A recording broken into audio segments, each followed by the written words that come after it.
Hallelujah, praise the Lord everyone. सबको जय मसीह की मैं विश्वास करती हूँ आप सभी लोग ब्लेस्ड होंगे और सचमुच खुदावन का रूह पाक उसका पवित्र आत्मा आपको छुएगा, टच करेगा, आज़ाद करेगा और वचन समझने में आपको हिम्मत देगा। मैं बिलीव करती हूँ यह वचन आप लोगों के जीवनों में, आपकी ज़िंदगियों में बोया जाएगा और 1000 गुना फल लेके आएगा। आओ मैं जिंदा वचन को आपके लिए पढ़ती हूँ, जो वचन हमें परमेश्वर के दास अपोस्टल अंकुर यूसुफ निरूला जी द्वारा और परमेश्वर की दासी पास्टर सोनिया यूसुफ निरूला जी द्वारा दिया जाता है।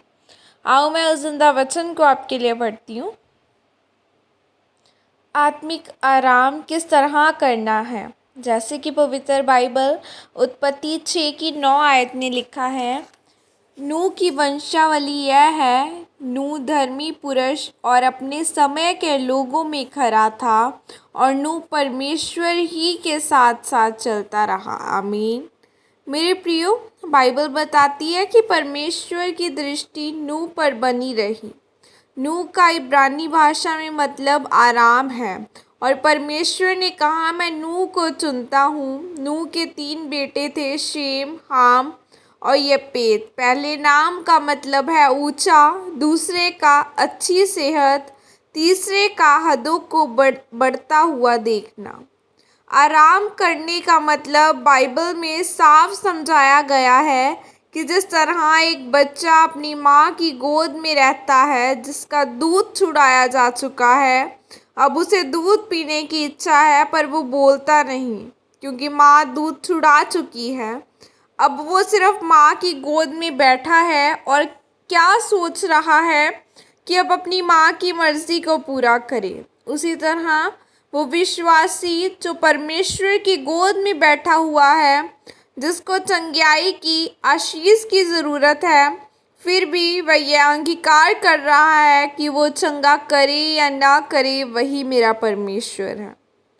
मेरे प्रियो, सुलेमान के दिनों में आराम और शांति बनी रही, इसलिए वो सोच पाया कि वह कैसे एक अच्छी रीति के साथ अपनी आर्थिक व्यवस्था को बढ़ा सके।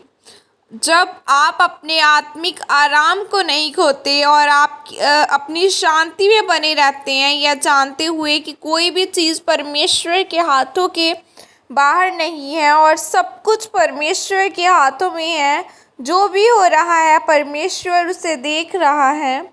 याद रखें, अगर आप अपने जीवन में बढ़ना चाहते हैं तो आत्मिक आराम करना ज़रूरी है। आराम का मतलब शारीरिक आराम नहीं, आराम का मतलब परमेश्वर के ऊपर पूरे विश्वास को रखकर ध्यान रखना है और अपने आत्मा को आराम देना है। मेरे प्रियो, परमेश्वर जिसने आपको बनाया है वह जानता है कि आपको किस चीज़ की ज़रूरत है। जिस दिन आप अपनी आत्मा में शांति को पाएंगे, उस दिन आप अपनी बड़ी गवाही को लेंगे। इसीलिए आज आपको आत्मिक आराम करने की ज़रूरत है।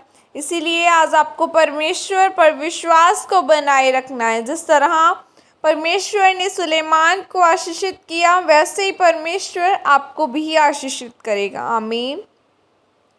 और यह प्रार्थना आपके द्वारा की जाए। सर्वशक्तिमान परमेश्वर, इस वचन के लिए पिता, मैं आपका धन्यवाद करती हूँ और परमेश्वर मैं यह प्रार्थना करती हूँ कि मैं आत्मिक आराम कर सकूँ और आप में बढ़ सकूँ। प्रभु यीशु मसीह के सामर्थ्य नाम में मांगती हूँ। आमीन, आमीन, हालेलुया। बाइबल में जब हम देखते हैं कि अब्राहम ने अपनी ब्लेसिंग को कब लिया, जब वो 90 वर्ष का हो गया था। हालेलुया। अगर आज आपको अपनी ब्लेसिंग चाहिए तो आपको बिलीव रखना होगा, आपको अड़े और खड़े रहना होगा। अब आप उस बच्चे के समान हैं जो खुदावन की गोदी में तो बैठा है और उसे कह नहीं सकता, लेकिन वो फिर भी बैठा है कि खुदावन तू चाहे दे चाहे ना दे, तो भी तू मेरा परमेश्वर है। वो ऐसा महान परमेश्वर है कि एक ना एक दिन आपकी प्रार्थना को ज़रूर सुनेगा, वो आपको ऊंचा करेगा, वो आपको बरकतों से भरेगा। सबसे इम्पॉर्टेंट है कि पवित्र आत्मा आपकी लाइफ में होना चाहिए। जब पवित्र आत्मा होगा तो आप बंधनों से आज़ादी को लोगे, आप बीमारियों से आज़ादी को लोगे, क्योंकि बाइबल में लिखा है कि जहाँ पवित्र आत्मा है वहाँ आज़ादी है। जहाँ पवित्र आत्मा होगा वहाँ आज़ादी भी होगी, वहाँ बंधनों से आज़ादी होगी, वहाँ बीमारियों से आज़ादी होगी, वहाँ छुटकारा होगा। तो जिनका घराना नहीं बदला, जिनके घराने में कोई जन नहीं खुदावन में, उन्हें खुदावन का वचन अंगीकार करना पड़ेगा, क्योंकि जैसा आपका अंगीकार है, बाइबल में लिखा है कि जैसा तेरा अंगीकार है वैसा तेरे साथ किया जाएगा। आज अगर आप बीमार हैं, अगर रिपोर्ट में कुछ आ गया तो आपका अंगीकार क्या है? क्या आप ये बोलते हो कि डॉक्टर्स ने ये बोला और यही हो रहा है मेरी लाइफ में, या यह बोलते हो कि खुदावन चंगा करने की सामर्थ्य रखता है, कि उसके वचन में लिखा है यीशु के कोड़े खाने से तुम चंगे हो चुके हो।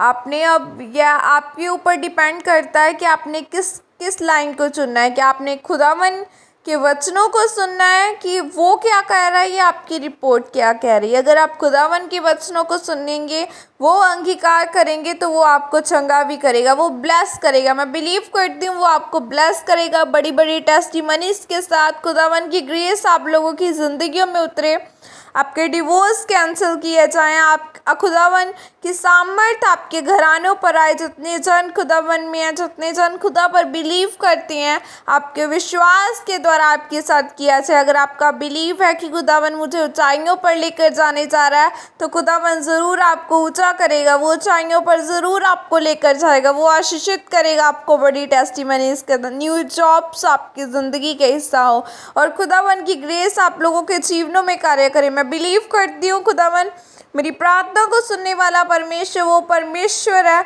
जो आज भी हमारे गुनाहों को क्षमा करके, हमारे पापों को क्षमा करके हमें ब्लेस करता है। सो खुदावन आपको ब्लेस करे। God bless you all. Praise the Lord. जय मसीह की सब।